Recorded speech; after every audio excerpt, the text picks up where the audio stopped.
परीक्षा लेवे के लिए कि पहुंचो भयो ज्योतिषी की खड़िया पलटन बाबा है, परीक्षा लेवे के लिए दोनों मैया ने अपने लालाओं की हेरा फेरी कर ली। रोहिणी जी ने तो यशोदा नंदन को गोदी में ले लियो और यशोदा जी ने क्या कियो है, रोहिणी नंदन को अपनी गोदी में ले लियो है। दोनों मैया अपने अपने बालकन की अदला बदली करके गौशाला में पहुंची। अब जैसे गौशाला में पहुंची हैं, यहाँ गर्गाचार्य जी ने जैसे ही श्याम सुंदर का दर्शन किया, इनकी त्राटक समाधि लग गई, यानी कि एक टक जहां देखते रहते ना ऐसी। अब मैया सोच रही है कि हम राम राम कर रहे हैं, श्याम श्याम कर रहे हैं, ये तो हमारा राम राम भी नहीं ले रहे, ना हिल रहे हैं, ना डुल रहे हैं, ना इनकी सांसें चल रही हैं। तो रोहिणी मैया ना उनको दिल धक धक धक धक करवे लगो, कहीं ऐसे तो ना है कछु याकू है गो हो। तो यशोदा मैया बोली भयो सो ना है भयो, पर ये बताए याकू कलंक लगावे को हमारे घर मिलो, दुनिया कहा करेगी, कहा हम पे कहवेगी सुनेगी कि देखो घर में ब्राह्मण आयो सो चल बसो। अब तो भैया मैया के ऊपर की सांस ऊपर, नीचे की नीचे। कन्हैया सोच रही है तो दोनों मैया दुखी है गई। अब मैया बोली देखो छू करके या को हिला के क्या की सांस है भी कि नहीं। जैसे ही नीचे दोनों मैया बैठी, तैसे ही कन्हैया ने खेल खेल में घुमा के लात मार दी। जैसे ही पैर को स्पर्श भयो, तैसे ही गर्गाचार्य जी कह रहे आएगो आएगो आएगो आएगो।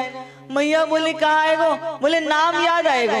बोले ऐसे नाम रखे करे कि तुमने हमको हमारे नाम बुलाई दिए कि हमारे नाम का है, हम तो सोचे कि तुमको पता नहीं क्या है गो। अब तो भैया दोनों मैया जो है बोले बाबा तुम तो जल्दी से नाम धरो या लीला पूरी करो। मैया घबराई गई है। जैसे गर्गाचार्य जी ने ध्यान करो है तो कहा कर देख रहे हैं कि रोहिणी जी के हाथ में यशोदा नंदन है और यशोदा जी की गोदी में रोहिणी के नंदन है, उनके लाला है। तो जो है गर्गाचार्य जी कहवे लगे कि आपकी गोदी में जो लाला है ना वो तो रोहिणी जी के हैं, और ये चूंकि देवकी की कोख से संकर्षित करके रोहिणी जी की कोख में स्थापित किए गए थे, इसलिए इनका एक नाम क्या होगा, संकर्षण होगा। इनका अस्त्र क्या होगा, बोले हल होगा, इसलिए इनका नाम हलदर होगा। और बल अधिक होने के कारण इनका नाम बलराम होगा। और तो और आपको जानते हो ना ये कौन है, बोले शेषनाग के अवतार हैं। त्रेता युग में लखन लाल बन करके आए थे, तो राम जी के सम्मुख इनकी एक नहीं चलती थी। बोले पिछली बार छोटे बन के आए थे ना तो आपने हमको बहुत नचाया था, इस बार आपसे बड़े बन करके आए हैं, इस बार हमारी चलेगी और आप हमारी आज्ञा के अनुसार नाचोगे। तो ये वही शेषनाग ही कौन बलदाऊ बन करके आए हैं।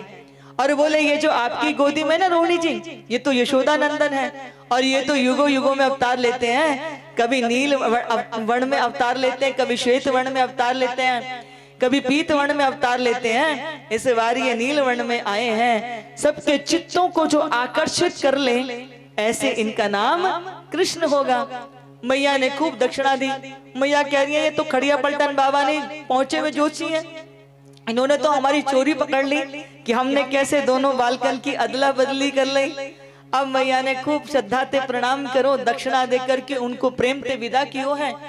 मैया कह रही है यशोदा कि देखो भैया बाबा तो पहुंचो भयो, पर देखो कहाँ नाम रख गयो बताओ, कृष्ण। या कृष्ण कहने में तो हमारी जिब्बा भी फिसले हैं, हम ते तो कृष्ण नाम कहो नहीं जावेगो, हम तो अपने लाला को कलुआ कहेंगे और बलुआ कह के बुलाए करेंगे। मैया अपने लाला को कलुआ बलुआ कह करके बुलावे लगी।